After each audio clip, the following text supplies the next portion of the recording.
ലേഖന വിവാദങ്ങൾക്കിടെ ശശി തരൂരിനെ പരിപാടിക്ക് ക്ഷണിച്ച ഡിവൈഎഫ്ഐ സ്റ്റാർട്ടപ്പ് ഫെസ്റ്റിവലായ മവാസോയിലേക്കാണ് ശശി തരൂരിന് ക്ഷണം. ഡിവൈഎഫ്ഐ സംസ്ഥാന secretary V K Sanoj, DYFI കേന്ദ്ര കമ്മിറ്റി അംഗം M Shaja, A Rahim MP എന്നിവർ ദില്ലിയിലെത്തി നേരിട്ട് കണ്ടാണ് ശശി തരൂരിനെ ക്ഷണിച്ചത്. സാനിയോ മനോമി നമുക്കൊപ്പം. സാനിയോ മനോമി, ഇടതുപക്ഷത്തെ പ്രത്യേകിച്ചും സർക്കാരിനെ പുകഴ്ത്തി വെട്ടിലായിരിക്കുമ്പോഴാണ് അടുത്ത പരിപാടിയിലേക്ക് ഡിവൈഎഫ്ഐയുടെ ക്ഷണം വരുന്നത്. ശശി തരൂരിനെ പങ്കെടുപ്പിക്കുന്നത് സ്റ്റാർട്ടപ്പുകളുമായി ബന്ധപ്പെട്ട ഒരു പരിപാടിയാണെന്നാണ് ഞാൻ മനസ്സിലാക്കുന്നത്. ഈ ക്ഷണത്തിന് പിന്നിലുള്ള ലക്ഷ്യമെന്താണ്?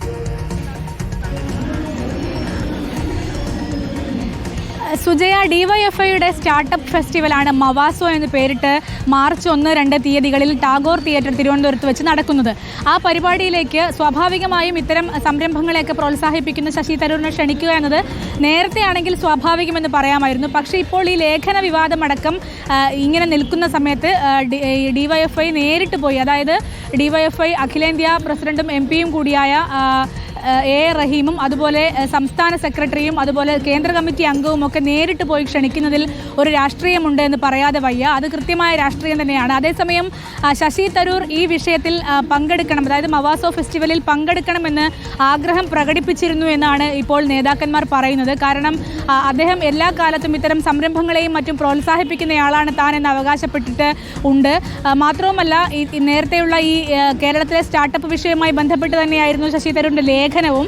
അതുകൊണ്ട് തന്നെ ഇത്തരത്തിൽ സ്റ്റാർട്ടപ്പുകൾക്ക് വേണ്ടിയുള്ള ഒരു സംരംഭത്തിൽ, ഒരു ഫെസ്റ്റിവലിൽ പങ്കെടുക്കണമെന്ന് താൻ ആഗ്രഹിച്ചിരുന്നു എന്നാണ് ശശി തരൂർ പറഞ്ഞതെന്നാണ് ഇവർ പറയുന്നത്. പക്ഷേ അന്നേ ദിവസം മറ്റൊരു പരിപാടി, നേരത്തെ ഏറ്റുപോയ മറ്റൊരു പരിപാടി ഉള്ളതിനാൽ ഈ പരിപാടിയിൽ എത്തിപ്പെടാൻ കഴിയില്ല, അതുകൊണ്ട് മാത്രമേ എത്തിപ്പെടാൻ കഴിയില്ല എന്ന് പറഞ്ഞിട്ടുള്ളൂ. മറ്റ് രാഷ്ട്രീയ എതിർപ്പുകൾ കൊണ്ടൊന്നും എത്തിപ്പെടാൻ കഴിയില്ല എന്നല്ല അദ്ദേഹം അറിയിച്ചതെന്നാണ് എ റഹീം MP ഇപ്പോൾ ഒരു ഫേസ്ബുക്കിൽ ഒരു പോസ്റ്റും ഇട്ടിട്ടുണ്ട്. ഏതായാലും കൃത്യമായ രാഷ്ട്രീയ നീക്കമാണ് ഇപ്പോൾ ഡിവൈഎഫ്ഐ നടത്തിയിരിക്കുന്നത് എന്ന കാര്യത്തിൽ സംശയമില്ല. ഈ മവാസോ ഫെസ്റ്റിവൽ രാജ്യത്ത് ആദ്യമായാണ് ഒരു യുവജന സംഘടന ഇത്തരത്തിൽ സ്റ്റാർട്ടപ്പ് ഫെസ്റ്റിവൽ നടത്തുന്നത് എന്നാണ് ഡിവൈഎഫ്ഐയുടെ ഒരു അവകാശവാദം. മുഖ്യമന്ത്രിയാണ് മാർച്ച് 1 തീയതി ഇത് ഉദ്ഘാടനം ചെയ്യാനിരിക്കുന്നത്. അതിലൊരു സെഷനിലേക്കായിരുന്നു ശശി തരൂരിനെ ക്ഷണിച്ചത്. പക്ഷേ അദ്ദേഹം ഇപ്പോൾ അസൗകര്യം, വരാൻ ആഗ്രഹമുണ്ടായിരുന്നെങ്കിൽ കൂടിയും തനിക്ക് മറ്റൊരു പരിപാടി ഉള്ളതുകൊണ്ട് പങ്കെടുക്കാൻ ആവില്ല എന്നുള്ള കാര്യം അറിയിച്ചിട്ടുണ്ടെന്നാണ് അറിയുന്നത്. ഓക്കെ, മാർച്ച് 1, 2 തീയതികളിൽ മറ്റ് പരിപാടികൾ പങ്കെടുക്കാമെന്ന് അറിയിച്ചിട്ടുള്ളത് കൊണ്ട് ഇതിലേക്ക് വരുന്നില്ല. രാഷ്ട്രീയം നോക്കാതെയാണ് താൻ ഈ പരിപാടികളിലൊക്കെ പങ്കെടുക്കാറുള്ളത് എന്നുകൂടി ശശി തരൂർ പറഞ്ഞുവെന്നാണ് എ റഹീം വ്യക്തമാക്കുന്നത്.